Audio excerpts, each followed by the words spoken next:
Gracias por continuar en nuestra sintonía. Continuamos esta cobertura en Viña del Mar, en la población Palma Chilena 2. Se encuentra Juan Francisco Vázquez con la preocupación que hay precisamente por este rebrote del incendio que ha cobrado nueva fuerza. Juan Francisco, volvemos contigo. Buenas noches.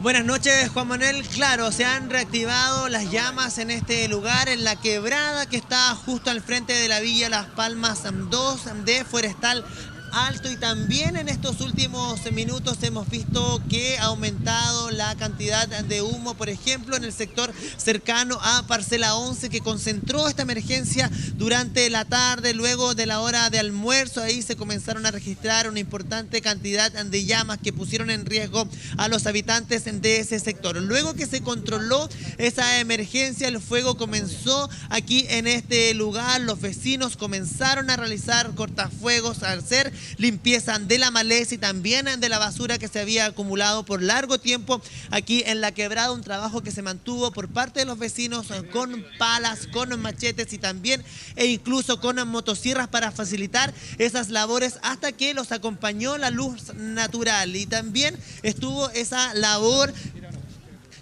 mientras los bomberos realizaban las labores para extinguir las llamas, lo que se controló hasta cerca de las 8 de la noche, cuando se volvieron a reactivar las llamas. Justo cuando comenzaba a desaparecer la luz natural, comenzaron a reactivarse estas llamas, las que por momentos fueron bastante grandes, volvieron a poner en riesgo este lugar y también volvió a reactivar la preocupación de los vecinos. Es por eso que bomberos comenzó a atacar estas llamas. ¿Cómo lo comenzó a hacer? Estiraron mangueras quebrada abajo también para poder llegar con el agua a ese lugar, y también otro grupo de voluntarios bajó con linternas. Los bajaron a pie para poder llegar a la parte más baja de esta quebrada, y todavía vemos que algunos se mantienen trabajando en ese lugar. Lo podemos evidenciar porque se notan las linternas en la parte baja de la quebrada. En ese punto ya podemos ver que está mayoritariamente controlado, no extinguidas las llamas, pero controladas. Pero en la ladera del frente de la quebrada continúa entonces reactivándose este fuego, con unas llamas de menor tamaño que la que vimos hace algunos minutos atrás, pero no por eso menos preocupante para los vecinos que se mantienen en este lugar, que están avanzando entonces en este lugar. Están viendo cómo en este lugar se continúan las llamas, y también los vemos en el sector de Villa Las Cumbres y también en el sector de Parcela 11. En ese lugar estuvimos durante la tarde. Ahí los vecinos evacuaron, muchos de ellos sacaron las cosas de sus casas, unas viviendas que se habían entregado en septiembre pasado, casas nuevas que hoy día estuvieron bastante en riesgo por culpa de este nuevo incendio. Estuvimos conversando con los vecinos, vamos a revisar esas declaraciones. Y por lo menos he hecho un poco cortafuego, ya por lo menos que la cosa no avance tanto. Estamos bien organizados. La gente está trabajando todo bajo, pero para el otro lado se han quemado 12 casas. Y esta basura, la carreta que manda a sacar a los municipales, es pura basura esta cuestión, pura basura. Sin nada, por el momento en este sector sin nada. ¿Desde qué hora quedaron sin luz? ¿Qué hora quedaron sin agua? Como de las 4 de la tarde. Aquí ya no hay grifo acá, ni de las poblaciones chicas, la del río Cisne, no hay grifo. En el año antes pasado se quemó una casa entera porque las mangueras no dan abasto a los vecinos. Y el basural como está aquí. Pero ahora estamos viendo los focos grandes que se están formando en estos momentos y a punto de avanzar hacia arriba lo que es Las Palmas.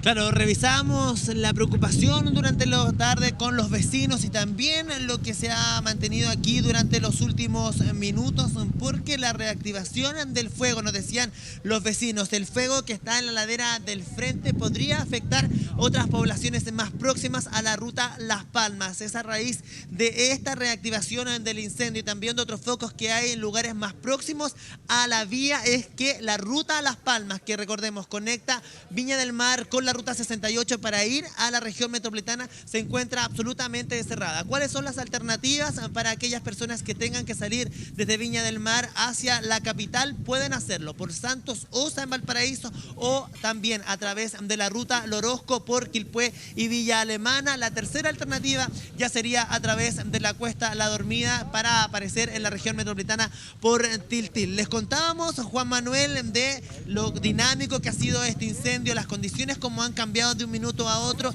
en estos últimos segundos. Mientras les contaba, las vías para poder llegar a la capital de la ciudad de Jardín ha aumentado el viento y eso de inmediato ha reactivado las llamas. Imagen en vivo de nuestro camarógrafo Luis Ramos, que nos muestran entonces cómo en la parte más profunda de esta quebrada las llamas se han vuelto a reactivar. Esto ocurrió hace solo unos segundos, cuando yo les contaba que las llamas estaban ahí en este lugar bastante controladas y bastante disminuidas. Vino una ráfaga de viento que de inmediato las reactivó, pero en ese lugar, con el trabajo que ha hecho bomberos de avanzar por la quebrada hacia abajo con linternas para poder llegar hasta ese lugar, con mangueras se puede combatir directamente entonces estas llamas en este lugar, aquí en la Villa Las Palmas 2, Juan Manuel, donde se mantiene la preocupación porque el fuego se mantiene activo aquí en el interior de esta quebrada. Juan Francisco Vázquez con la información en vivo en este lugar, esta Villa Las Palmas 12, una villa que existe prácticamente desde el 2010, ahí habitan,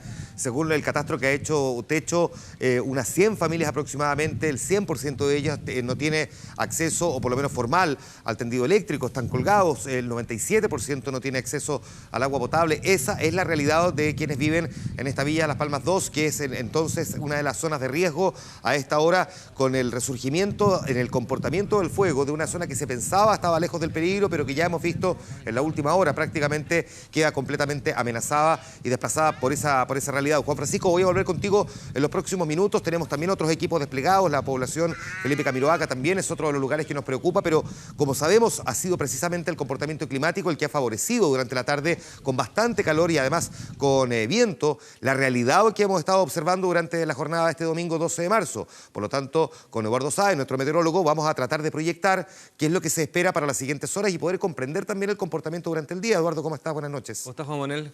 Mira, de verdad hay un aspecto positivo dentro de todo lo malo que ha sucedido con este incendio. Resulta que el Servicio Meteorológico de la Armada hace ya 4 días alertó de 3 días de fuerte viento. Ayer fue el día pic, hoy día ya es el último día de este gran vorágine, de esta gran intensidad de viento producto de la alta presión que está sobredimensionada, está muy fuerte en esto, está fortalecida en forma increíble. Vamos a ver la sinóptica en este momento para que veamos lo que estoy explicando. La alta presión es todo esto que nosotros vemos prácticamente sin ninguna nube. O sea, está realmente en estos momentos muy fortalecida, como decía hace poco. Y es lo que está provocando de que el viento se genere y aumente en intensidad muy fuertemente. Por eso es que estaban esperando incluso rachas de hasta 80 km/h se registraron ayer. Esta condición hoy día es el último día, por lo tanto, hemos tenido incrementos bastante importantes en cuanto al viento. Hubo sectores que por momentos alcanzaron 60 km/h hoy. Si bien es mucho menor que lo que tuvimos ayer, ya basta con la pequeña ignición del fuego para propagar rápidamente el incendio forestal, como sucedió hoy día durante la tarde. Veamos lo que sucedió con las temperaturas, porque más allá del viento también tiene que ver en forma importante cómo va la temperatura, porque recordemos que hay un triángulo que es sumamente importante: el viento, más de 30 km/h, la temperatura, más de 30 km/h, y la humedad, menos de un 30%. Y veamos en este momento la temperatura. Valparaíso alcanzó una máxima de 26 grados. Pero observe Rodelillo, 32 grados. Y en San Felipe, aquí la rompieron. San Felipe y Ayay hoy día sobrepasaron los 40 grados. 40.3 exactamente fue la temperatura máxima que tuvieron hoy día. Entonces estamos hablando de que hoy día, además de la condición de viento que se venía anunciando ya hace 4 días atrás, teníamos una condición de temperaturas altas que también fue alertado por el Servicio Meteorológico, por la Dirección Meteorológica de Chile, y por lo tanto tenemos el triángulo perfecto para poder aumentar cualquier ignición de fuego. Déjame agregarte algo, me voy a acercar aquí porque en la temperatura que tú nos estás reflejando, esta de 26 grados en Valparaíso, la de Rodelillo de 32 grados, son temperaturas que se mantuvieron bien altas durante buena parte de la jornada. De hecho, había 26 grados a las 7 de la tarde, 7:30 de la tarde, bajaba a 24. Entiendo que ahora estamos menos de 20 grados, o anda por ahí en promedio, pero estuvieron persistentemente temperaturas muy altas. Sí, y eso provocó, mira, la imagen siguiente, fíjense lo que sucedió, el satélite MODIS de la NASA, que podemos ver cómo la pluma del incendio forestal se fue desplazando de sur a norte. Podemos verla clarita, ahí están los focos de incendio, que son las anomalías térmicas que logra detectar el satélite, y sin embargo, la posición de la geográfica nuestra hace que el viento vaya de sur a norte por el reforzamiento, lo que te decía, de la alta presión, y eso es lo que está provocando de que la pluma ya vaya pasado a la altura de Quintero, o sea, ya está llegando prácticamente al sector sur de la región de Coquimbo, para que más o menos se hagan una idea. Proyectemos entonces qué es lo que debería pasar en las siguientes horas, porque si bien nos habían advertido ocurrido, lamentablemente no se tomaron o todas las precauciones, o incluso si se tomaron, eso cosa lo vamos a tener que determinar en los siguientes días. El incendio se desató y se favorece precisamente por esta combinación de factores. Pero ¿qué deberíamos esperar a partir de mañana? Ya, como te comentaba al principio, hoy día es el último día de esta gran fuerza de vientos. Ya mañana todo comienza a normalizarse, comienza a desarrollarse incluso un poquito de la vaguada costera hacia la cuarta región, pero vamos a ver las temperaturas.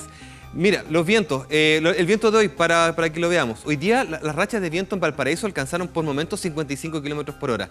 En los sectores altos, Rodelillo alcanzó 31 kilómetros por hora. En Santo Domingo, para que se hagan la idea, el borde costero, 39 kilómetros por hora. Es bastante fuerte la intensidad del viento. Esta condición para mañana ya va a cambiar radicalmente. Perdona, solamente antes, 55 kilómetros por hora, ¿es una cosa normal en esta época del año? ¿Es demasiado para dimensionarlo? Porque no necesariamente la gente tiene tanta No tiene que ver aproximación solamente con la esos época del año, porque hemos tenido épocas en donde el viento ha sido mucho más fuerte, han llegado hasta 150 kilómetros por hora, 120 kilómetros por hora en situaciones en pleno invierno.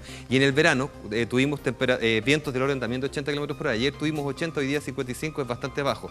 Pero por lo menos ya esta condición ya hoy día comienza a declinar y mañana vamos a ver pronto que la condición cambia radicalmente. ¿Temperaturas que deberían estar del orden de cuánto en la zona costera de la quinta región? Van a bajar unos 24 grados aproximadamente. ¿24? Sí. Eso lo vamos a ver en un segundito. Ya, lo vamos a volver a conversar en un momento más porque ahora queremos ir actualizando lo que ha ocurrido, entre otras cosas, en el campamento Felipe Camiroaga. Matías del Río ha estado durante la tarde reporteando en ese lugar. Hemos vivido situaciones que han sido bien complejas, Matías, en algún momento. Ya vimos que hay por lo menos una docena de casas que se vieron afectadas, es decir, ya hay oficialmente personas damnificadas. Vamos contigo, Matías. Juan Manuel, muy buenas noches. Ya han pasado las 9 de la noche, ha pasado la urgencia. Nosotros teníamos que estar aquí hace un rato y salimos porque hubo un amago en la zona alta de la Felipe Camiroaga. Partieron los bomberos muy rápido y nosotros nos subimos a un carro de ellos. Y afortunadamente era una falsa alarma en cuanto a que había nuevas viviendas amagadas. Era una zona forestal y coincidía con la parte alta que Juan Francisco Vázquez nos ha narrado por la parte trasera. Así que no hay nuevos focos que amenacen a casas, al menos en esta zona alta. Así que por eso no pudimos estar al inicio de las noticias, porque optamos por ir a ver qué ocurría allí. Pero aquí, todas estas personas que tocan las bocinas, que los autos que tú ves subir, son personas que están volviendo a sus casas. No hay luz eléctrica aquí, está todo cortado, con el incendio se apagó toda la luz, y están subiendo ya con los colchones, están subiendo con los enseres que lograron retirar de sus casas. Fueron momentos sumamente tensos, a eso a las 6:30, 7 de la tarde. Pudimos ver que se quemaban en ese momento una casa tras otra y no se sabía dónde iba a terminar. Había mucho temor a que esto se les fuera totalmente de las manos a los bomberos, que estaban haciendo todo lo que podían. Los vecinos también haciendo un trabajo enorme. Los bomberos después nos dijeron que aquí lo que hizo el trabajo de apoyo a ellos fue un retardante especial que se utilizó por primera vez a prueba y funcionó muy bien. Un retardante muy moderno que no se había podido utilizar, se mezclaba con el agua y eso permitió o impidió que avanzara. Juan Manuel, en este camino que hicimos recién hace unos minutos a la parte alta, hacia el final del Felipe Camiroaga, donde allá hay un portón y hay una central de luz allí, le pudimos comprobar la inmensidad de este campamento. Una cosa lo que nos dicen las cifras, una cosa lo que te dicen cifras porcentuales, la cantidad de personas, pero habremos andado 3-4 kilómetros cerro arriba. No vamos a decir que aquí no hay ni esta, aquí hay una calle bastante principal, ni aquí hay pavimento, estamos hablando calles de tierra en este campamento, pero bueno, estos son los carros que van a la parte alta que les señalábamos recién, pero no hay casas amagadas por suerte, sino que solamente forestal. Bueno, hay 3, 4, 5 kilómetros de un camino infernal, casas por los dos lados, casas que ya van haciendo sus jardines, es decir, aquí no podemos hablar de un campamento de paso, son asentamientos humanos muy grandes, mucha gente, que obviamente aquí no hay ninguna locomoción para entrar, sino que son colectivos internos que operan, que van sacando a la gente cuando salen a trabajar. Bueno, volvemos 6:30, 7 de la tarde, vivimos momentos de mucha tensión, los pudimos transmitir en directo cuando tú estabas allí en la conducción del 24 horas, cuando las casas empezaban a quemar y también nos tocó ver ese momento, ese instante de la decisión familiar, que lo compartimos sin querer meternos en su intimidad, pero nos tocó vivirlo, lo compartimos con ellos. El momento en que a ti te dicen hay que salir. Y nosotros estábamos narrando, no sé si ustedes ya mostraron esa imagen, donde le decíamos, Juan Manuel, nos tenemos que ir porque hay una orden de desalojar, el fuego está encima de nosotros. Una cosa es la base del fuego, Juan Manuel, otra es la lengua de fuego que se aleja 3-4 metros de la base. Entonces esa lengua de fuego estaba sobre nosotros, que fue donde arrancamos a lo que podíamos. Cuando estábamos diciendo eso, de que había una orden de evacuar, se nos acerca un chico, o va pasando un chico de unos 10, 12 años, cargado de, qué sé yo, en ese momento me parece que iba con un microondas o iba con una juguera sacándola de la casa de sus vecinos para ayudar, y nos dice, nosotros no nos vamos a ir, nosotros tenemos que salvar nuestras cosas, no nos podemos ir de aquí, no podemos perderlo todo. Realmente emocionante, con el sentido de responsabilidad y madurez de este muchacho, que además después, cuando se calmó todo, se acercó a saludarnos, se acercó a contarnos que efectivamente su casa no le había pasado nada, en todo caso que su casa estaba en la 3ª, 4ª línea, sino que estaba ayudando a Claudia, que era una vecina en la cual también pudimos conversar en vivo después. Sonreía, era una sonrisa entre calma, entre felicidad que a su casa no le pasó nada. Quedó, Juan Manuel, la casa que estaba a 5 metros de la suya se quemó por completo. En su momento la vimos llorar y no la mostramos por razones obvias, porque no podíamos entrar en esa imprudencia o en esa falta de respeto de una familia que estaba desesperada por no saber qué hacer. Pero después sí con la calma, y esta muchacha, Claudia, se reía, entre una risa nerviosa y una risa de calma, de decir, bueno, porque ahora estamos juntando agua, estamos calmando el nervio, porque nos salvamos por los pelos de perderlo todo. Matías. Casa más allá no tuvieron esa suerte, lo perdieron todo. Juan Manuel. Sí, mira, de hecho te propongo que recordemos exactamente ese momento, porque lo que se vivió ahí era el fuego que parecía más bien ir en retroceso, dando un giro producto del viento hacia el sector contrario a las viviendas. Tú te acercas hasta ese lugar y vemos cómo repentinamente, el fuego se aproxima hasta esa vivienda. Vamos a recordar ese momento que de hecho transmitimos durante la tarde para que se entienda muy bien, para quienes no pudieron presenciarlo, exactamente sí, esa dimensión. Veamos esa imagen y la vamos a ir acompañando entonces luego del relato. Ese momento en el que cuando tú te vas acercando con el equipo, nos encontramos a la vuelta de la esquina, exactamente con esas lenguas de fuego. Cuidado. Sencillamente hay que abandonar porque aquí sí las ráfagas. Cuidado. Aquí sencillamente, aquí se siente con más fuerza sí unas ráfagas de viento. Arriba les decíamos que no, pero. Están reventando la guala, están reventando los tubos de arriba, las tomas de arriba. Están reventando los tubos. No, tranquilos. Cuidado, retrocede un poco. Retrocede, aquí, ven acá. Ven aquí, porfa. Acá. Aquí ya lamentablemente tomó esas casas. Mira, aquí. Acá. Mira, aquí los vecinos están rompiendo junto a los bomberos. Sí.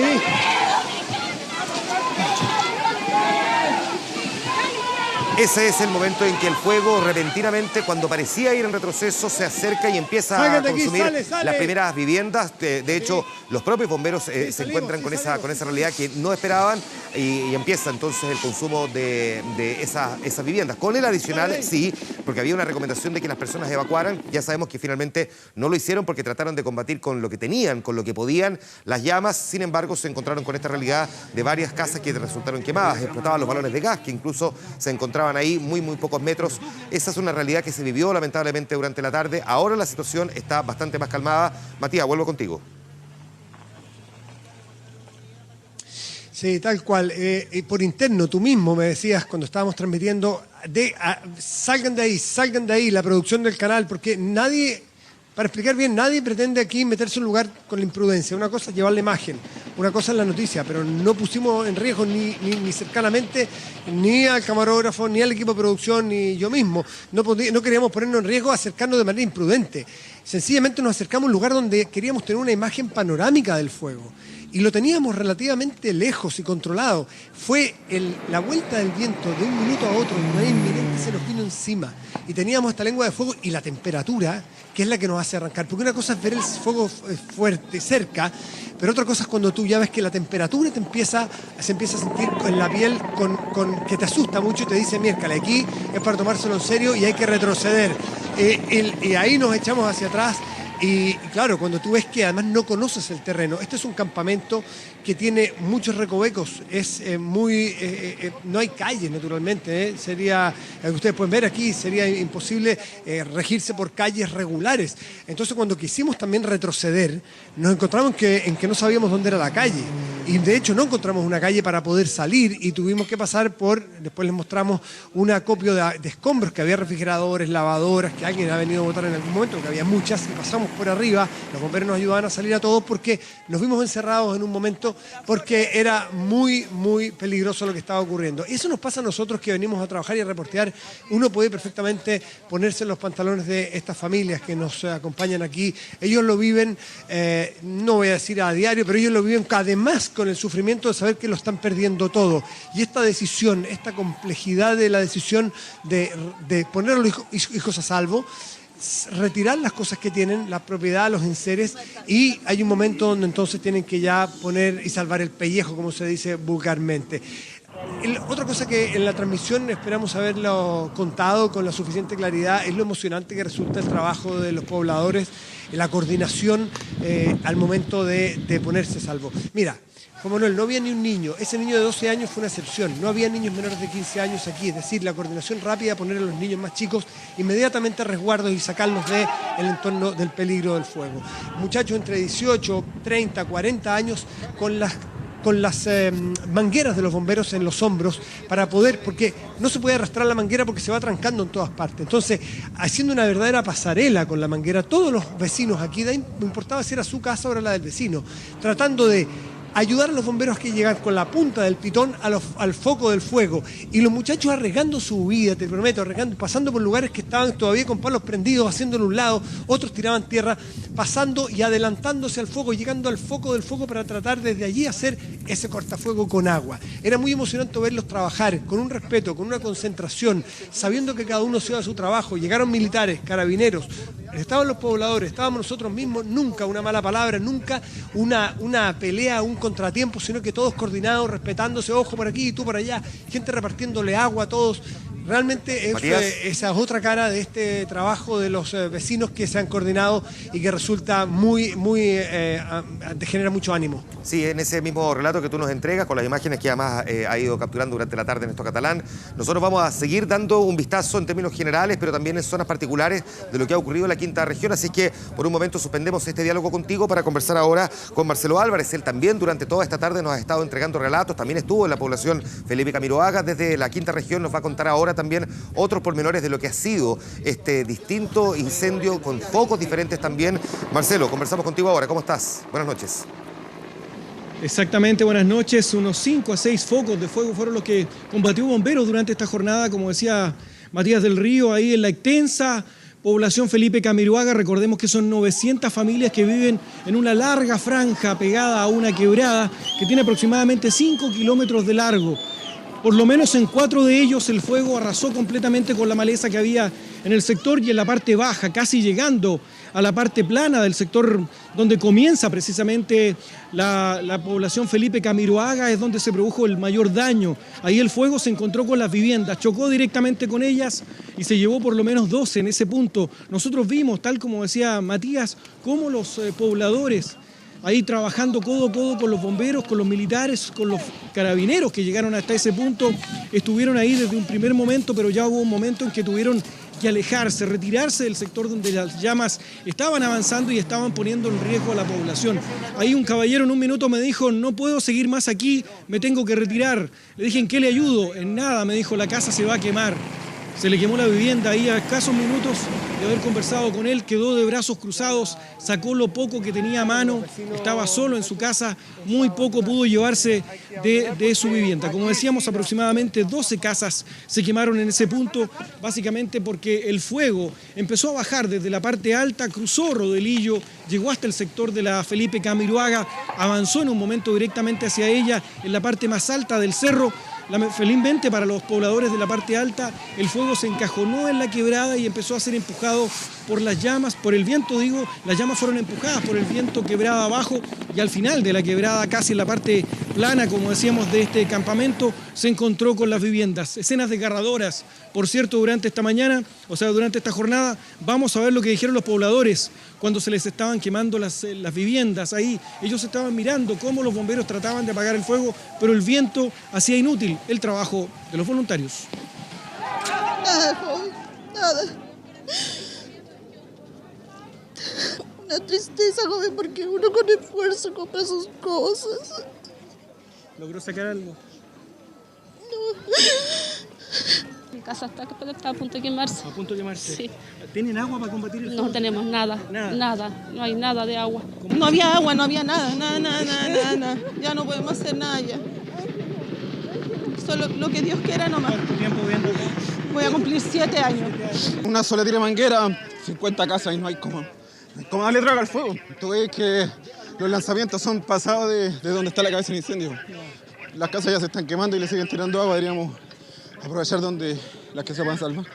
Lo tratamos de parar arriba, no se pudo, más abajo tampoco, si le hicimos cortafuegos, no, fue imposible.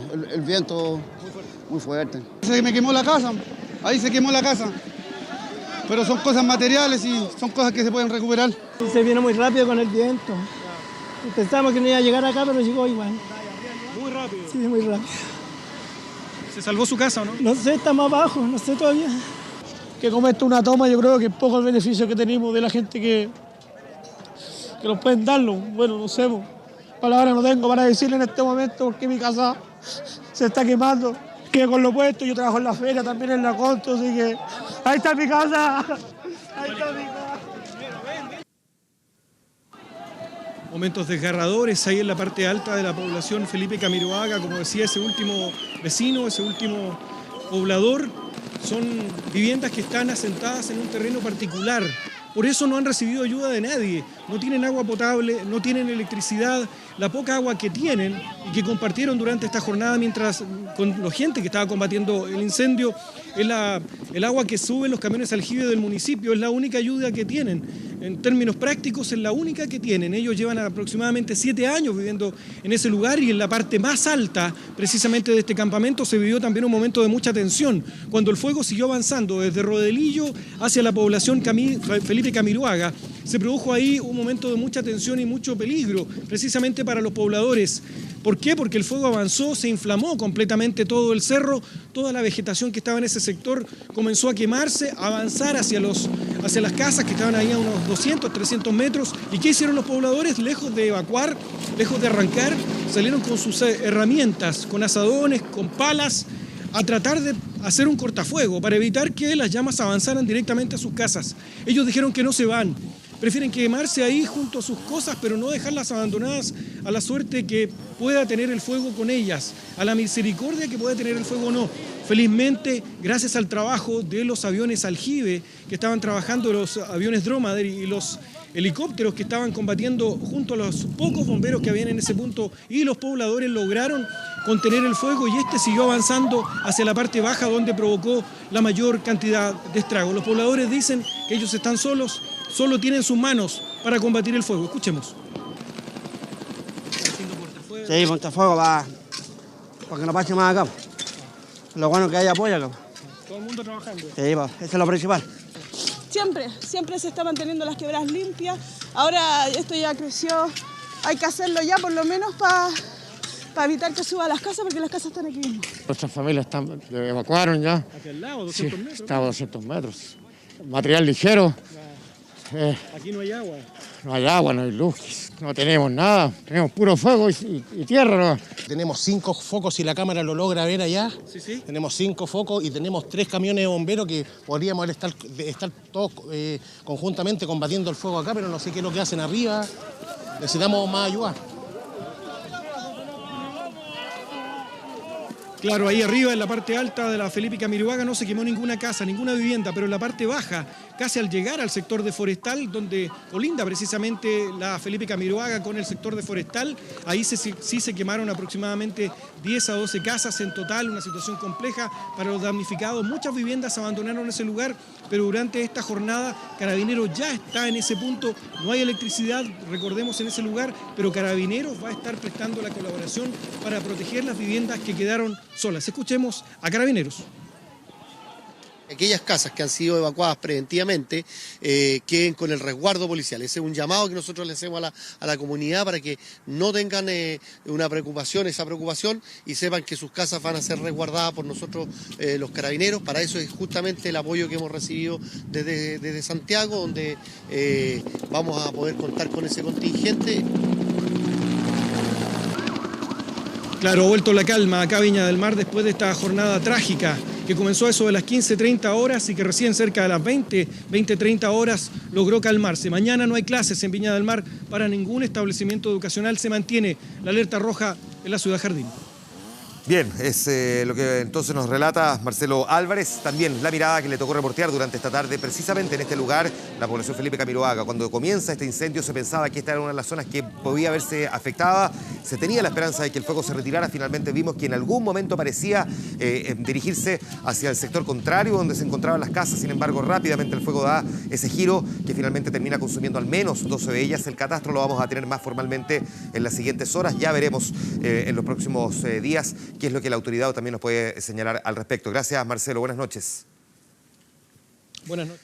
Bueno, lamentablemente ya se sabe que hay 2 muertos que aún no han sido identificados, que dejó un incendio que destruyó completamente un hogar de ancianos en Limache. Este siniestro, que se inició pasada a las 7 de la tarde, obligó al despacho de unidades de bomberos de Villa Alemana, de Quillota y Olmué. A pesar de la rápida respuesta de los voluntarios, las llamas consumieron completamente este hogar de ancianos llamado La Isla, de calle República, con pasaje a Las Flores, precisamente en Limache. En este siniestro hubo 2 víctimas fatales, hay también 28 damnificados. Los muertos, como decíamos, no han sido identificados, por lo que el personal del Laboratorio de Criminalística de Carabineros está trabajando en este lugar para poder establecer primero el origen de las llamas y determinar también su identidad. El Servicio Médico Legal es el que en todo caso va a entregar esa información final, la identidad de los muertos, mientras que los abuelitos rescatados fueron reubicados en una casa cercana. Los vecinos están pidiendo útiles de aseo e higiene también para poder ayudarlos, mientras buscan una residencia más definitiva también para poder contribuir frente a este drama, a la realidad que les tocó enfrentar también durante esta tarde. Una tarde que ha sido calurosa y que ese calor ha contribuido también a esos incendios. Volvemos contigo, Eduardo Sáez, para seguir proyectando lo que vivimos hoy y lo que se espera para mañana.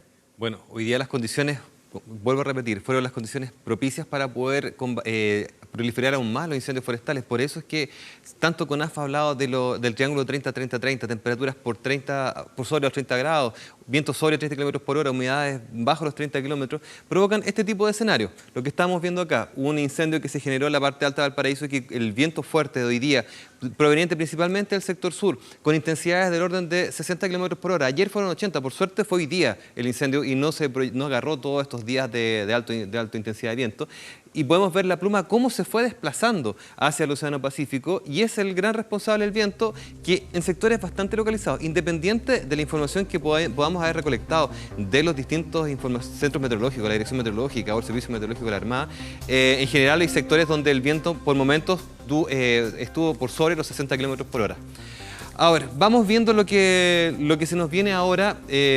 Para mañana estamos esperando que las temperaturas desciendan. Observen Valparaíso, de los 26 grados días, mañana estamos esperando cerca de 21 aproximadamente en el sector del Plano Valparaíso. Lo mismo en el sector de Rodelillo, de los 32, mañana esperamos que estén con 30 grados. Todo cielo despejado. El sector de San Felipe, que hoy día tuvo 40 grados. Hoy día, para mañana estamos esperando que alcance unos 34, 35 grados aproximadamente. De hecho, ya todo este factor que estaba provocando el alza de las temperaturas van a bajar todavía aún más las temperaturas en lo que viene en los próximos días. Y el viento, que es lo más nos importa en este momento para el combate de los incendios forestales, va a ser mañana mucho más débil de lo que habíamos tenido hoy. Por ejemplo, en el sector de lo que estábamos hablando, en Valparaíso, en el sector alto, que era del orden de 60 kilómetros por hora, 55 que habíamos marcado. Mañana estamos esperando del orden de 10 a 20 kilómetros por hora en el sector del Plano y los sectores a 10-15 metros de altura al nivel del mar aproximadamente, el Rodelillo, disculpen, digo, entre 10 y 20 kilómetros aproximadamente. También baja bastante la fuerza del viento, de los 40 casi que tuvieron hoy día. Y en Santo Domingo, para que se haga la idea, solamente el sector costero, que es donde ha estado soplando con más intensidad el viento, del orden de 5 a 15 kilómetros por hora. O sea, ya mañana va a ser bastante más favorable la condición para poder combatirlo. No es que se vaya a apagar, pero sí por lo menos es mucho más fácil el combate. Buenos Aires, pronóstico del tiempo, ya lo vamos en todo caso a volver a actualizar al término de 24 horas central. Muchas gracias. Ok, nos vemos, que estén muy bien. Solamente un dato más a agregar: el intendente ha encabezado la quinta región del Comité de Emergencias y el Ceremi de Educación ha confirmado a 24 horas que las clases se suspenden mañana solo en la comuna de Viña del Mar. No en Valparaíso, solo en la comuna de Viña del Mar, desde los jardines infantiles hasta las universidades, centros de formación técnica e institutos profesionales. Obviamente, educación básica y media también, pero eso solo en Viña del Mar, no en Valparaíso, una confusión que se generó ahí durante la tarde. A esta hora se está realizando el control de detención de los 17 imputados por el millonario robo en Carabineros, otro tema que ha marcado la semana. Los exuniformados se enfrentan cargos por lavado de activos, malversación de caudales públicos y fraude al fisco. Hasta el momento, el desfalco está cuantificado en más de 8.000 millones de pesos. Uno a uno fueron ingresando a la sala de audiencias. 17 imputados entre tenientes, coroneles, capitanes y personal en retiro que había sido recontratado por la institución. Todos llegaron esposados al tribunal. Y aunque la defensa había solicitado la prohibición de exhibir imágenes, la jueza de garantía encargada del control de detención no puso restricciones al trabajo de la prensa. La magistrada permitió la grabación y difusión de los rostros de los ahora ex carabineros. A mi juicio, no se tiene por qué dañar el principio de inocencia por el hecho de publicitar esta audiencia y ser grabada a los medios de comunicación. Antes y por orden del fiscal de Magallanes, todos habían sido capturados en operativos simultáneos realizados en Santiago y regiones, por su presunta participación en el millonario fraude al interior de la institución. En una comisaría de Ñuñoa, ubicada muy cerca del Estadio Nacional, pasaron su primera noche detenidos. En todo momento estuvieron bajo la custodia de quienes hasta hace muy poco eran sus compañeros. Están enteros, preocupados, pero con mucha confianza que esto se esclarezca y que puedan enfrentar cargos las personas verdaderamente responsables de este fraude. En un camión especialmente adaptado para el transporte de imputados, salieron rumbo al Centro de Justicia de Santiago. Y en el 8º juzgado de garantía se realizó el control de detención. Lavado de activos, malversación de caudales públicos y fraude al fisco, los delitos que investiga el fiscal regional de Magallanes, Eugenio Campos. Se trata de una investigación iniciada por la Fiscalía, una investigación compleja que va a llegar a la Fiscalía precisamente con integridad, con profesionalismo en toda y cada una de las investigaciones. La indagatoria comenzó cuando un funcionario de Banco Estado de Punta Arenas detectó movimientos sospechosos en la cuenta corriente de un capitán. En su remuneración mensual aparecieron montos millonarios que fueron informados a la unidad de análisis financiero. Fue la primera alerta del gigantesco robo que afectaba a las arcas fiscales. Fraude que habría ocurrido entre los años 2011 y 2015. Desde una de las cuentas corrientes de Carabineros que se utilizan para el pago de sueldos, un oficial se dedicó a transferir cifras de hasta 300 millones de pesos a cuentas personales. Luego, el policía repartía los billetes a los demás oficiales involucrados. Un desfalco que ascendería a más de 8.000 millones de pesos. Hasta el cierre de esta edición, aún se desarrollaba el control de detención de los imputados y la formalización de cargos se realizaría en la ciudad de Punta Arenas. Les contamos también que a balazos mataron a un carabinero que mostraba su vehículo para venderlo en el sector de Biluco, en Buin. Se trata de un sargento segundo perteneciente a la 14ª Comisaría de San Bernardo que se reunió con presuntos compradores, pero que resultaron ser delincuentes. Publicó en las redes sociales la venta de su auto Chevrolet Sail blanco del año 2013. Fue así como el sargento segundo Luis Chixe Contreras, de 41 años, tomó contacto con dos hombres presuntamente interesados en la adquisición. Se reunieron el sábado a las 7:30 de la tarde en su domicilio en Paine para luego salir a probar el vehículo. Pero cuando estaban en la ruta G46, las intenciones de los dos hombres salieron a la luz. Y vimos al caballero forcejar con el delincuente. Y mientras le pegaban, él salió corriendo del auto y el delincuente se paró y sacó su pistola de la guata y le disparó. Y salieron arrancando. Trata de arrancar. No, dice que él se baja, que él se había bajado y ahí le dispararon y que arrancaron por el callejón para adentro. Eso es todo lo que sé. Y ese sector de Biluco, ¿cierto?, cambian su actitud y proceden a intimarlo, al parecer con armas de fuego, con claras intenciones de efectuar un robo de su vehículo. Estas imágenes registran el momento en que vecinos del sector huyen hacia un local luego de presenciar los disparos. Fueron dos los balazos que el sargento Luis Chixe recibió, uno de ellos en su pierna izquierda, pero el más grave en el abdomen. Lo llevaron a un centro asistencial en Buin. Ahí le dieron los primeros auxilios hasta que llegó el helicóptero y lo trasladó al hospital institucional. Murió cerca de las 2 de la madrugada. Se va directamente a su ciudad natal. Él estaba en el sur, así que se va para allá porque estaban sus hijos también en el sur, se fueron para allá. Un buen vecino, buen papá, ejemplar hombre, a pesar que es una institución de Carabineros, que mucha gente tiene, no sé, pues dice Carabineros es aquí, allá, pero un buen vecino, preocupado de la gente, de los niños, de sus hijos. Durante la noche, Carabineros realizó operativos en el sector de Biluco, logrando la detención de Carlos Rojas, de 37 años, quien tiene antecedentes por porte de armas de fuego y receptación. Es la persona que fue la encargada de concertar estas citas para probar el vehículo que estaba vendiendo la víctima. Rojas fue formalizado este domingo por robo con homicidio. El tribunal determinó dejarlo en prisión preventiva. Mientras el cuerpo del cabo segundo fue entregado a sus familiares, quienes lo trasladan a Huelpi, región del Biobío. Historia que también ha marcado este domingo. Detectives de la Policía de Investigaciones llegaron hoy a Rumania para hacer efectiva la extradición de Rafael Garay. El ingeniero comercial va a llegar a Chile en calidad de detenido por 37 cargos de estafa. ¿Qué escenarios podría enfrentar? ¿Arriesga cárcel efectiva?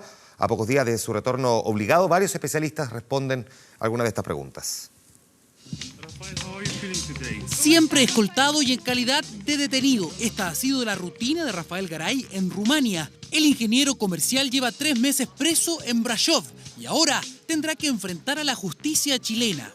La autoridad rumana acogió la solicitud de extradición del Ministerio Público, que ya formalizó, en ausencia, al ingeniero comercial por el delito de estafa reiterada. Rafael Garay no viajará solo, será escoltado por 3 oficiales de la PDI que este domingo aterrizaron en Bucarest. El contacto con Rafael Garay comienza el día miércoles 15 en el aeropuerto de Bucarest, en el momento en que la policía rumana nos haga entrega de Rafael Garay, quienes tienen que trasladarlo desde el lugar en que hoy día está detenido. El intercambio entre las policías no cambiará en nada el estado del ingeniero. Rafael Garay continuará en calidad de detenido. Por ende, la policía rumana lo trae esposado. No obstante, nosotros tenemos que tomar contacto también con la aerolínea, con su estamento de seguridad, con las finalidades de poder coordinar este tema para poder ver si lo traemos posado o lo traemos sin esposas, de acuerdo a las solicitudes también que nos pueda hacer la aerolínea. Con o sin esposas, el itinerario de vuelo no cambiará. El avión comercial que traerá de regreso a Garay despegará en Bucarest, hará una escala en París y llegará a Santiago pasada las 10 de la mañana del jueves 16 de marzo. Se hace toda la tramitación de ingreso al país, posterior a eso se le da a conocer que tiene una orden de detención vigente por el delito de apropiación indebida, por lo cual será trasladado de forma inmediata a la Corte Suprema de Santiago. Todo el proceso de formalización se hizo en rebeldía del mismo. Por ende, ya se le comunicaron los hechos que están siendo objeto de la investigación y una forma de asegurar su comparecencia, entendiendo que no llegó a la audiencia de formalización, es naturalmente una comparecencia compulsiva.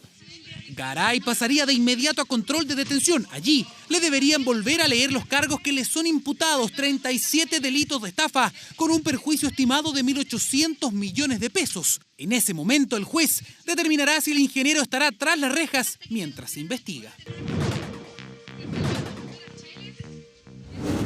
Creo que es muy probable. Es una persona que no ha colaborado, digamos, que no ha comparecido voluntariamente y por lo tanto creo que sería relativamente fácil justificar un peligro de fuga. Sí, es factible que quede en prisión preventiva, sobre todo en esta primera etapa. El hecho que le juega en contra a él es que estuvo prófugo un tiempo no menor y eso frente a cualquier tribunal parece ser difícil de revertir en términos de que es una persona que va a cumplir, ¿cierto?, estando en libertad en Chile, quizás con una medida cautelar de arraigo, con una medida cautelar de firma. Según este argumento, lo más probable es que Rafael Garay permanezca en prisión preventiva mientras dure la investigación, la que a juicio de los especialistas debería extenderse por al menos 6 meses.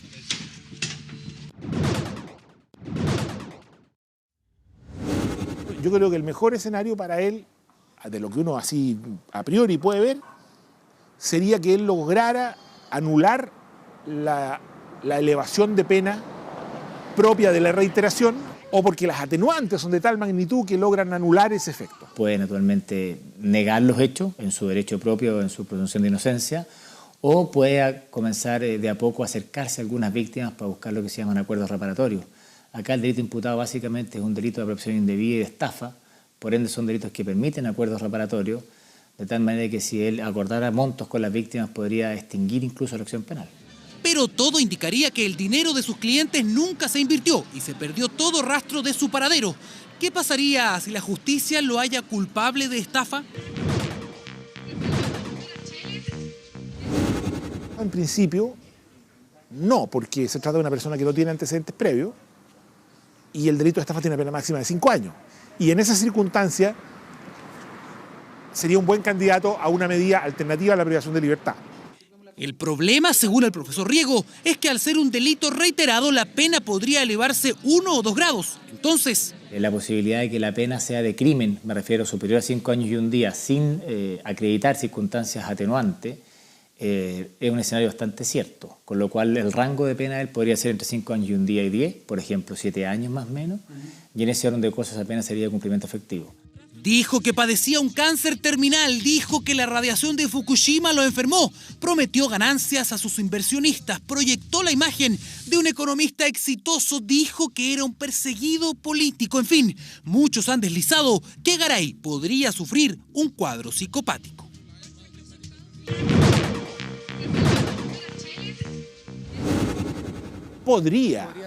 Podría, pero yo no es algo que yo haya visto en este tipo de delitos. O sea, entender de que pueda llegar a Chile y decir que es inimputable, yo no veo ninguna posibilidad.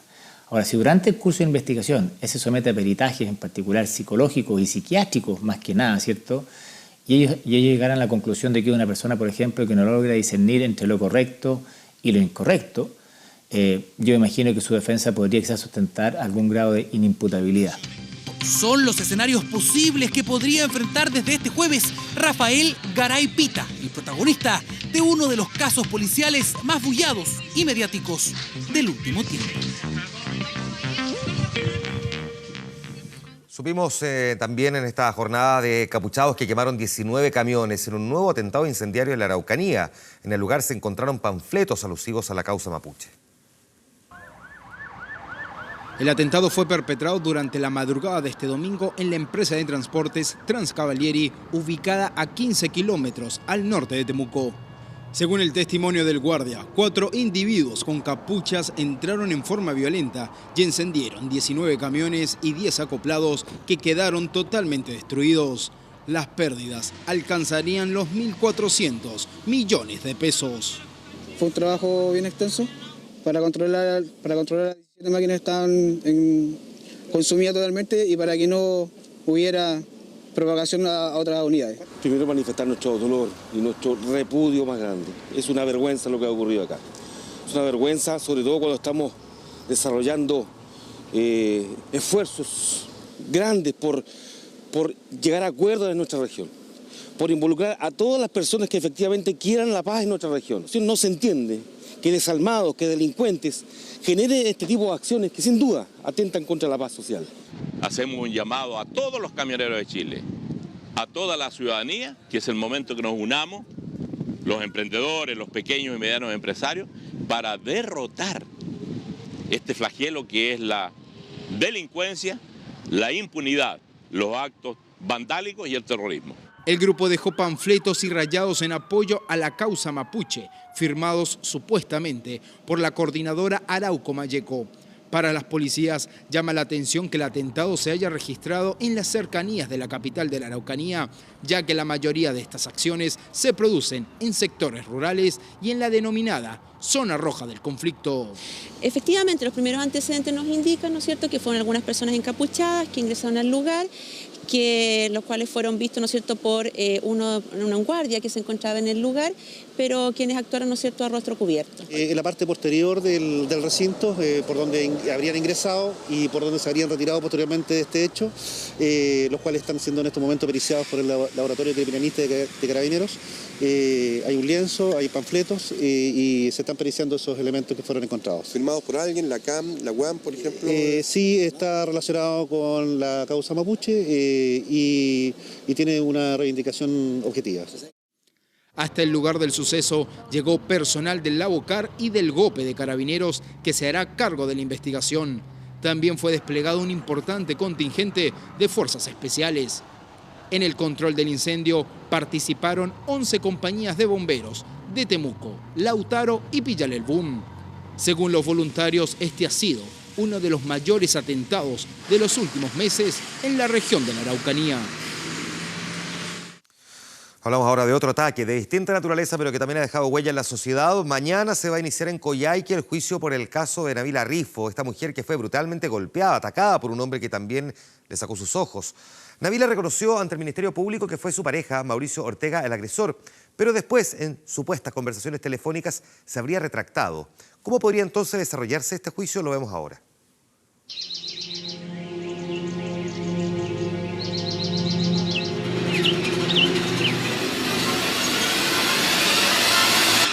Una joven mujer fue encontrada con múltiples fracturas en su rostro y en su cráneo. Su agresor le había arrancado los ojos. Nabila habló y acusó a su expareja, Mauricio Ortega. Persona que le hizo todo ese daño a mi hija, justicia.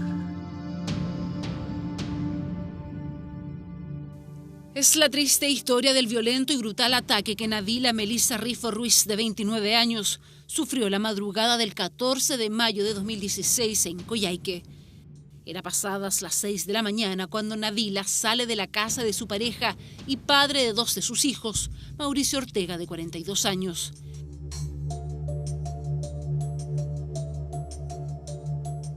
Al llegar a la intersección de Lautaro con Monreal, ella es alcanzada por un hombre. Uno que la golpea una y otra vez con 2 trozos de concreto hasta dejarla inconsciente y moribunda. Un hombre que la abandona por algunos segundos para volver no con la finalidad de ayudarla o mostrarse arrepentido, sino con el fin de causar aún más daño, sacando un elemento punzante e introduciéndolo en sus ojos para extraer sus globos oculares.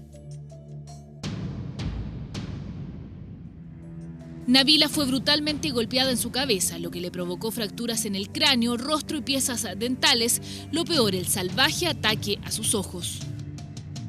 Está conectada a ventilación mecánica en este momento. Efectivamente tuvo enucleación bilateral. Esto significa que hubo pérdida de sus 2 globos oculares. Con Nabila internada con riesgo vital, no había quien diera pistas del supuesto agresor. 2 adolescentes que estaban en su casa escucharon los gritos de la joven siendo atacada. Al mirar por la ventana, supuestamente vieron a un hombre delgado, de estilo metalero y vestido con ropa negra. Está vestida de negro, completo. Pero la persona que viene va a ser. Sí, apúrese, por favor, apúrese. Ahora.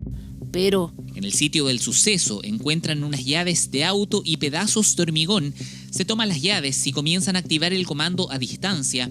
Ahí se dan cuenta que corresponde al auto de Mauricio Ortega. Además, al interior de la casa encuentran hormigón similar, aparentemente con sangre. Esos antecedentes, sumado al estado de ebriedad en que se encontraban Nabila y Mauricio Ortega esa noche del 14 de mayo, cuando bebían alcohol con unos amigos, hacen presumir a la Fiscalía que él es el autor de este brutal ataque. ¿Pero qué pasó en esa reunión? Se empieza a enojar Mauricio con Nabila. ¿Qué fue lo que ocurrió? Cuando se levantó la polera y mostró los senos a todos. ¿Pero y por qué mostró los senos? No entiendo. No sé, yo no recuerdo. Yo creo que como ella trabajaba en local nocturnos, capaz se acordó que estaría haciendo un show. ¿Cuánto había tomado Mauricio? No sé. Se mandaron casi 2 botellas de whisky. ¿Qué tan borracha estaba Nabila Rifo? No, esa ya andaba casi cayendo ya. Ellos estuvieron en esa fiesta, en ningún momento hubo agresión física. Sí, él se arrebató en un momento, se enojó con ella, como dicen los amigos, ellos trataron de sostenerlo, de calmarlo.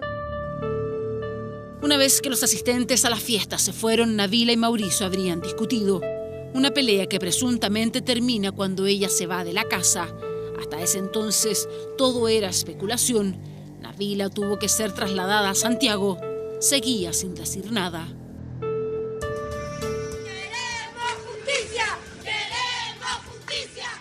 Mientras en Coyhaique las calles se llenaban en rechazo a la violencia contra la mujer. Yo pido justicia, la persona que le hizo todo ese daño a mi hija, justicia. Se ha intensificado la búsqueda del agresor que dejó con múltiples fracturas y arrancó los ojos a una joven madre en Coyhaique.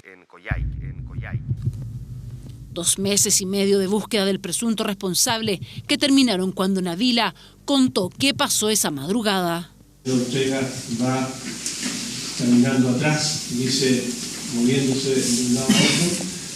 Ella camina hacia Caibón Real, hacia arriba, y en algún minuto le da alcance, la empuja, la golpea por el suelo y ella siente algunos golpes, siente como la golpea en la cara. Ella refiere básicamente cómo se encontraba, hasta que en un minuto dice que no tiene ningún problema. ¡Asesino! ¡Asesino! Mauricio, ¿qué le dirías a tu hijo? ¿A tu hijo qué le dirías? ¿A tu hijo? ¿A tus hijos? Tú tienes 2 hijos. Ellos confían en mí. Mauricio Ortega quedó detenido y la justicia lo envió al penal de Chile Chico. Sin embargo, manifestantes realizaron barricadas para evitar el paso del camión de gendarmería.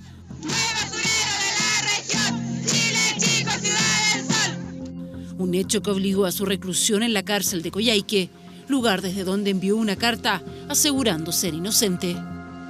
Yo, Mauricio Ortega, imputado por capricho y tosudez de los fiscales Salgado y González, quiero reiterar una y mil veces que soy inocente. Jamás maltraté ni traté mal a mi pareja. Nabila ya había declarado a la fiscalía que el padre de 2 de sus hijos era el agresor. Sin embargo, en supuestas conversaciones con familiares y amigos de Ortega, ella lo habría exculpado. Físicamente no te acuerdas si era alto, flaco, gordo, ¿cómo era? Era un poquito más alto que yo, flaco, se andaba vestido, su pelo era como así como metalero, era su pelo y blanco, bien blanco, cabrón de unos 25 años. Yo el otro día le dije al fiscal que había sido otra persona. ¿Ya? Sí. ¿Aló? Dime, sí, te estoy escuchando, háblame nomás. Y el fiscal dijo que no, que era él, que había pruebas, un montón de cosas. No hay pruebas, Nadia, no hay nada. ¿Cómo se entiende que Nabila primero haya acusado a su expareja de agresión ante el fiscal y luego lo haya eximido de responsabilidad?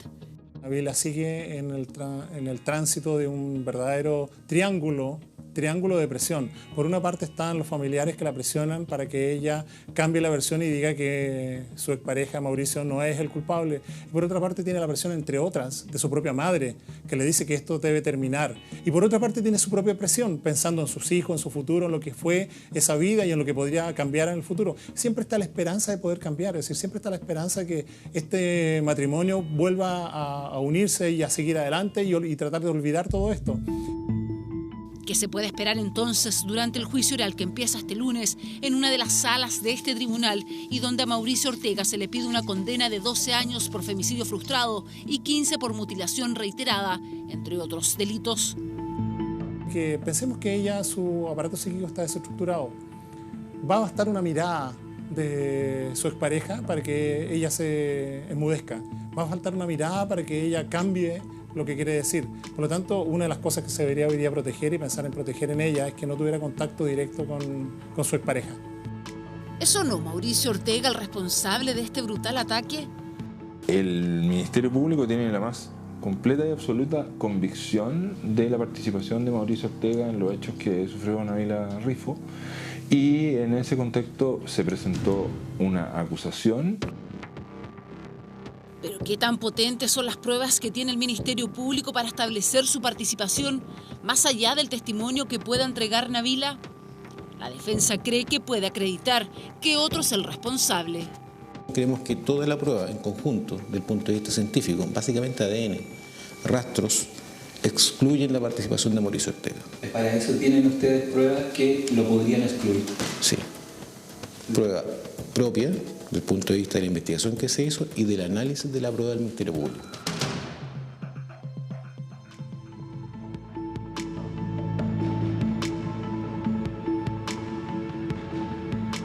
Lo último que se supo de Nabila fue el 29 de diciembre, cuando tuvo que ser internada en el hospital de Coyhaique por una descompensación, producto de una discusión con su madre, y donde esta última la habría golpeado en su rostro. Aún no está claro cuándo Nabila declare ante los jueces, pero cuál será el testimonio que entregue. Por ahora, eso es algo que solo ella sabe.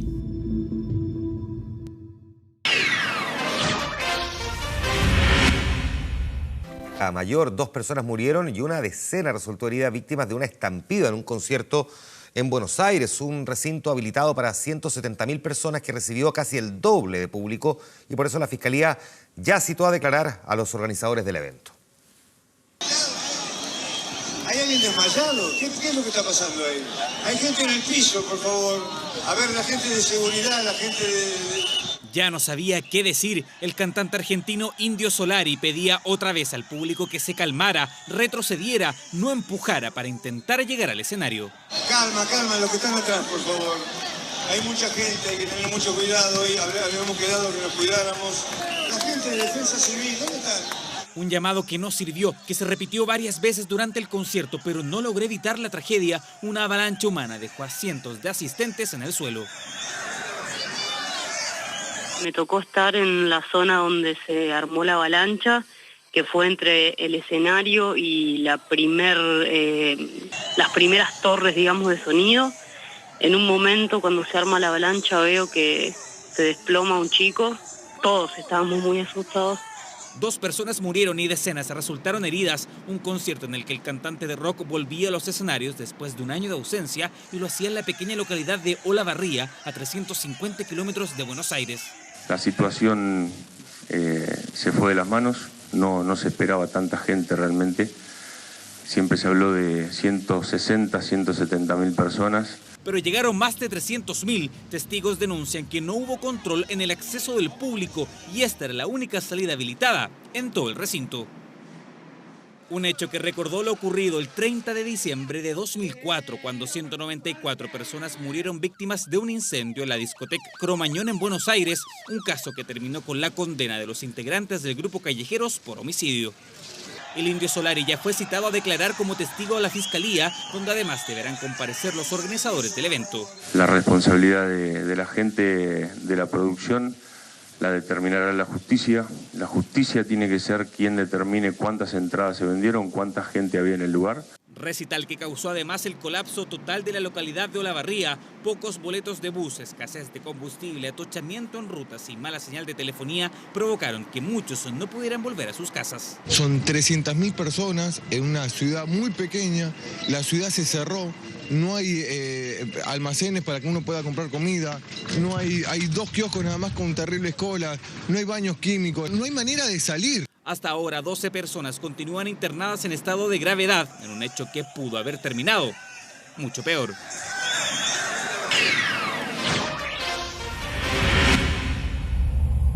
Lograra 2 triunfos de manera consecutiva. ¿Sí? Desde el 20 de agosto del año pasado que el cuadro de la U no lograba 2 victorias al hilo. Hoy de manera categórica, clara, justa, derrotó por 13-0 en calidad de visita ahí en el Estadio Bicentenario de la Florida a Audax Italiano, con gran figura Felipe Mora, autor de los 3 goles de este encuentro, los 5 del primer tiempo, a los 2 de la segunda etapa, y cuando se jugaba minutos de tiempo agregado, logró un golazo. Felipe Mora, quien llegó a 5 goles en este torneo de clausura del fútbol chileno. La próxima fecha, la U va a enfrentar a Unión Española, partido que está programado hasta el momento para el domingo a las 7:30 de la tarde. Con esta victoria, el cuadro de Ángel Guillermo Hoyos llega a la 6ª posición con 10 unidades. Escuchamos declaraciones. Muy contento de todo este resultado y solamente, no sobre todo por el resultado, sino por la producción y el despliegue físico que también han realizado los chicos. Me tocó estar en la banca, creo que siempre traté de aportar mi granito de arena y sabía que con trabajo iba a volver a jugar, así que feliz. Y el bicampeón del fútbol chileno volvió a la victoria. Universidad Católica también de manera muy clara goleó por 4-1 a Deportes Antofagasta anoche en el Estadio San Carlos de Apoquindo. Volvió al gol ¿quién? Santiago Silva, al delantero uruguayo, que llegó como gran refuerzo, incorporación al equipo cruzado. Anotó 2 goles a los 37 del primer tiempo. Fernando Cordero con el 1-0. Santiago Silva ahí al minuto 41. Luego a los 3 minutos del segundo tiempo, el descuento de Salinas para Antofagasta. Se juega a tiempo agregado para la anotación de penal de Cristian Álvarez. La próxima fecha, Universidad Católica va a visitar a Cobresal, domingo a las 5 de la tarde. La UC queda en el puesto 11 con 6 unidades del día miércoles. por Copa Libertadores. Recordemos, enfrentará un cuarto para las 10 de la noche en San Carlos de Apoquindo a Flamengo de Brasil. ¿Qué dijeron los protagonistas? Escuchamos a continuación. Todo cuesta, no es nada fácil. Entonces, lo importante es que siempre mantuve la calma y la confianza de mis compañeros. Creo que se jugó bien, hoy volvimos a levantar el nivel de cada uno y en equipo también, obviamente. La verdad que se jugó un partido bárbaro. Un triunfo que nosotros necesitábamos, un triunfo que veníamos buscando desde hace mucho rato. Respondieron todos muy bien y eso nos mantiene muy contentos porque sabemos que vamos teniendo más opciones de elegir y que todos se van sumando y prendiendo en una posibilidad de jugar en ambos frentes. Gary Medel, titular, y jugó todo el encuentro. La goleada de su equipo por el Inter, 7-1 frente a Atalanta. Mauro Icardi por 3. Ahí anotaba el 1-0, luego falta del portero Berisha sobre Icardi y el argentino anota el 2-0 a los 26. Seguimos en la primera etapa, el hat-trick. Mauro Icardi llegando a 20 goles en la actual temporada. Ever Banega también, hat-trick. Ahí está el argentino, el volante, anotando el 4-0 a los 34 del primer tiempo. Aparece ahí en el segundo palo Ever Banega. El descuento, Remo Freuler, jugador suizo. Ahí está para el 5-1. Así finalizaba el primer tiempo. En la segunda etapa, a los 7, va a llegar el 6-1 a través de Roberto Gagliardini. Y a los 22, Ever Banega, llegando a 6 goles en esta temporada. Primer hat-trick de Banega en su carrera. Aquí estamos con Bolonia, que derrotó 1-0 de visita al Sassuolo con Mattia Destro. A los 13 del segundo tiempo jugó todo el partido titular el chileno Eric Pulgar en el cuadro victorioso de la Bolonia. Aquí está el Deportivo La Coruña, que derrotó 2-1 al Barcelona. José Luis San Martín anotaba a los 40 minutos del primer tiempo el 1-0. Luis Suárez, el uruguayo, con el 1-1. Llega a 21 goles en esta temporada de la Liga Española. De los 29 del segundo tiempo, Alex Bergantiños para el 2-1. Pierde el Barcelona, que queda en el segundo lugar con 60 unidades, porque el primero, el líder, es el Real Madrid, que en esta fecha 27 derrota por 2-1 al Real Betis. Remate de Sanabria, dicen que hay autogol de Keylor Navas. Ahí los 25 del primer tiempo, a los 41, Cristiano Ronaldo, el portugués, que llega a 19 goles, logrando el 1-1. Y a los 36 del segundo tiempo aparece, ¿quién otro? Sergio Ramos para el 2-1. Real Madrid, líder con 62, 2 puntos más que el Barcelona, y además tiene un partido menos el equipo dirigido por Zinedine Zidane. Fecha 28 en la Premier League. El Liverpool gana por 2-1 al Burnley. El cuadro visitante, que comenzaba ganando con esa anotación de Ashley Barnes. Y luego el 1-1 del holandés Wijnaldum para el Liverpool. Y el 2-1, golazo de Emre Can, el alemán, para el Liverpool, que está cuarto con 55 unidades. Otra goleada, pero esto no es Premier League, es la FA Cup, cuarto de final. Tottenham 6, Millwall 0. Christian Eriksen con el 1-0, golazo del surcoreano Son Heung-min para el 2-0, el 3-0, otra vez el surcoreano de 24 años, el exjugador del Bayer Leverkusen. A los 27 del segundo tiempo va Midel Ali para el 4-0.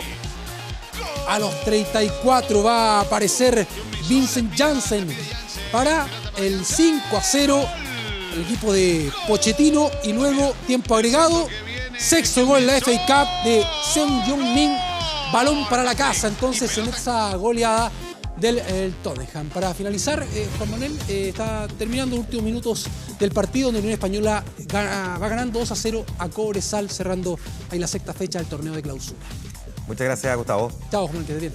Vamos a la pausa. De inmediato volvemos a 24 horas central.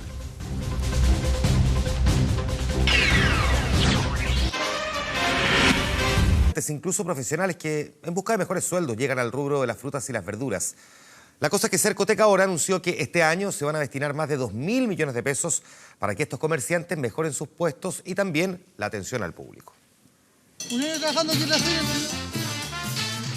¡Todo fruta de calidad! ¡Todo de calidad! Tengo una paltita sana para este lado, es sanita la palta, pura mantequilla la tengo para este lado, pura mantequilla. 1, 2, 3. Calidad, buenos precios y hasta distracción. Todo se encuentra en una feria.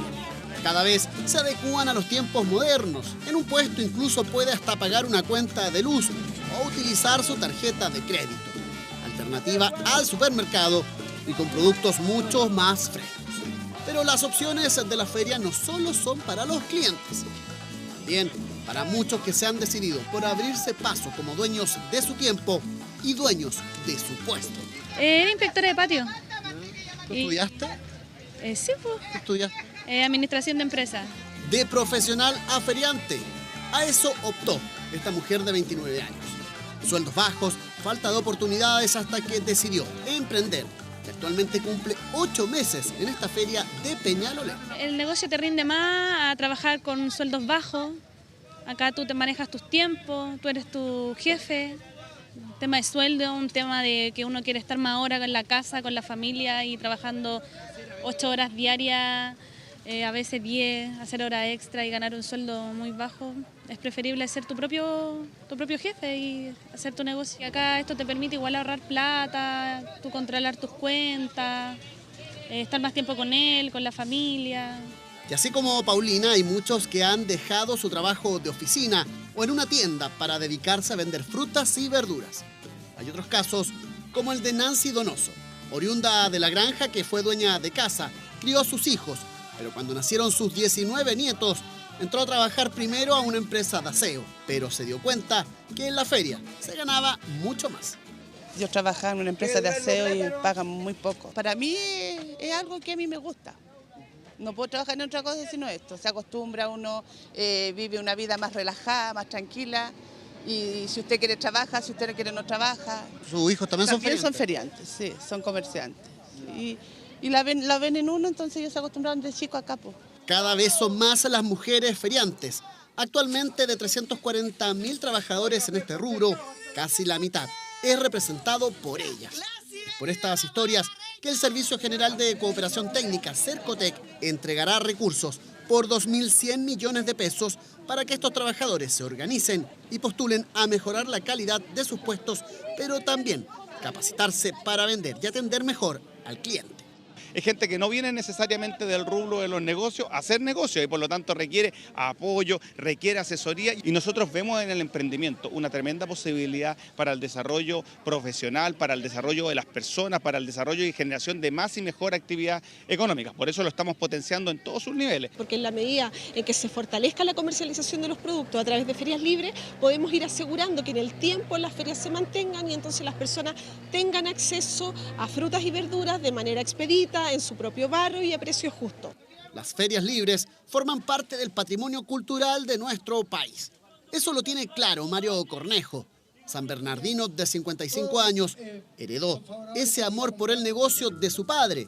Trabajaba desde muy niño, pero al momento de pensar en el futuro laboral de sus hijos, prefirió que ellos estudiaran. Anteriormente le ayudaba a mi papá, que también fueron ferianos. Soy segunda generación. Y con esto yo he avanzado para mi familia, que crié 2 hijos, que son profesionales ahora, y les di una buena educación para que hoy en día tengan un trabajo más estable que los nuestros. En promedio, un puesto en la feria puede vender cerca de 1,5 millones de pesos mensuales en productos. Pero para seguir mejorando esas ganancias hay que invertir y modernizarse. Y ahora hay 2.000 millones para ser distribuidos entre estos verdaderos emprendedores de la fruta y la verdura. Si le doy a elegir entre la feria y un trabajo tradicional en una oficina, sentada, horario de 9 a 6, ¿qué elijo? La feria. Volvería siempre a la feria, porque yo soy independiente y nadie me manda. Me manda mi esposa nomás.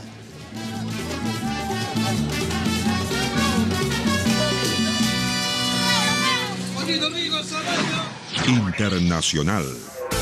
Volvemos a historias del mundo. La tensión diplomática sigue escalando entre Holanda y Turquía. Este domingo el gobierno europeo impidió que la ministra de Familia turca entrara a su propio consulado en Rotterdam. El conflicto entre ambos países comenzó el sábado cuando Holanda no autorizó la entrada al país del ministro de Relaciones Exteriores de Turquía, que se dirigía a Rotterdam a un encuentro con ciudadanos turcos para hacer campaña en favor del referéndum constitucional que entregaría más poderes a Erdogan. El gobierno de Holanda catalogó a ambos ministros como personas no deseadas por realizar proselitismo político en su territorio y previendo que esta semana los propios holandeses deben acudir a las urnas. Por eso movilizó a la policía para dispersar a los manifestantes. El presidente de Turquía, el presidente Recep Tayyip Erdogan, aseguró que el gobierno holandés va a pagar un alto precio y catalogó a las autoridades de fascistas influenciadas por vestigios del nazismo.